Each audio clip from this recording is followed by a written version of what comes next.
జై శ్రీమన్నారాయణ. కానీ చాలామంది పొరపాటు చేస్తున్నారండి. అప్పు తెచ్చి కలశాన్ని పెట్టుకుంటున్నారు. ఎందుకు అంటే అది మనం ఎక్కడ క్లిక్ చేయకుండా జాగ్రత్తగా విన్నట్టయితే మీకు వీడియోలో అర్థమైపోతుంది. ఇట్లా మీరు అది అంతా చేయని అవసరం లేదండి.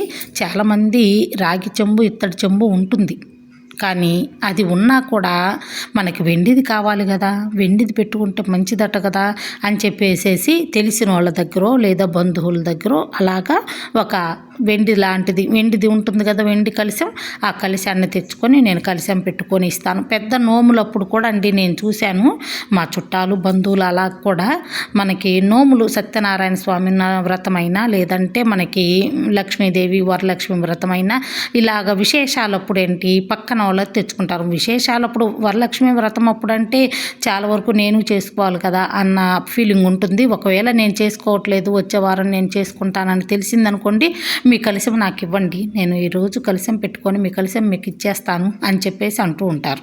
అది చాలా పొరపాటు అండి, మీకు తెలియటం లేదు. కొంతమంది అంటే కొత్తగా పెళ్ళి అయిన వాళ్ళు ఏం చేస్తారంటే ఇంట్లో పెద్దగా అన్ని వస్తువులు ఏం కావాలి, ఏం అవసరం ఉంది, ఏం అవసరం లేదనేది వాళ్ళకి ఇంకా అప్పుడే అర్థం కాదు. అందులోనూ ఎండాకాలం పెళ్ళి అయ్యి వెంటనే కాపురాలు పెట్టుంటారు కదా హైదరాబాద్లో, అట్లాగా దూరం అత్త వాళ్ళకి దూరంగా అలాంటి వాళ్ళు మీరు కలశం అనేది అసలు ఎవరింటికి వెళ్ళి తెచ్చుకోకండి. మీరు రాగిది ఇత్తడిది కావాలి కదా, ఇంకా అవి లేవు కదా ఎక్కడో తెచ్చుకోవాలని అనుకోకండి. మట్టిది మనకి దొరుకుతుంది. మట్టిది అయితే 10 రూపాయలు 20 రూపాయల్లో వచ్చేస్తుంది కదా, మనకి తీసుకొని ఇలాగా పసుపు రాసుకొని మీరు బొట్టు ఇలా పెట్టుకొని ఆ కలశములు అన్నీ వేసుకోండి. నవరత్నాలు మీరు కావాలంటే పసుపు, కుంకుమ, పువ్వు, 1 రూపాయి కాయిను, ఇక అక్షింతలు అలా అన్నీ మనకి పచ్చకర్పూరం అన్నీ వేసేసుకొని మీరు కొబ్బరికాయకి అలంకరణ చేసుకొని కలశం పెట్టుకోండి. అంతేకాని మనం ఏదో పొరిగింటి తీసుకొచ్చి మనం పెట్టుకున్నాం అనుకోండి, ఒకవేళ రాగి ఇత్తడి లేనప్పుడు పరిస్థితి అది తెచ్చుకొని పెట్టుకున్నాము అంటే మళ్ళీ ఇచ్చేసేయాలి కదా, వాళ్ళ రాగి చెంబైన ఇత్తడి చెంబైన ఇచ్చేసేయాలి. కాబట్టి వాళ్ళు పెట్టుకున్న మన కలశాన్ని ఇచ్చామంటే మీరు పూజా ఫలితం అనేది అస్సలు ఉండదండి. మీకు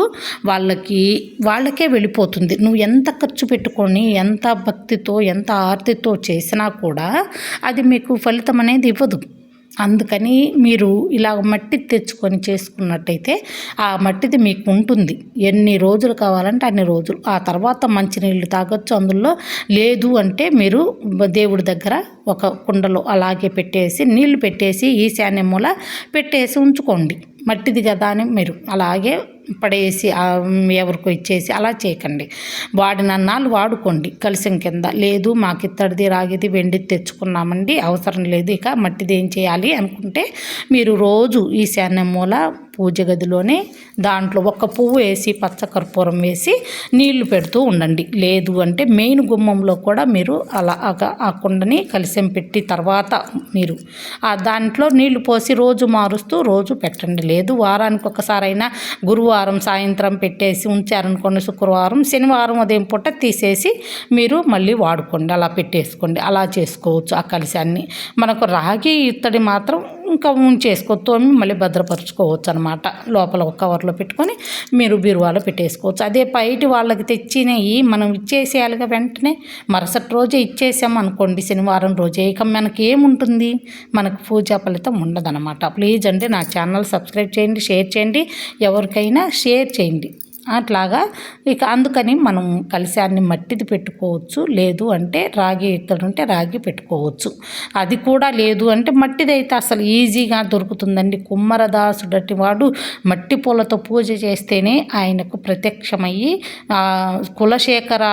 కులశేఖర రాజుని ఆయనకి బంగారం పువ్వులతో చేసినా కూడా వరం ఇవ్వలేదట, కనిపించలేదట.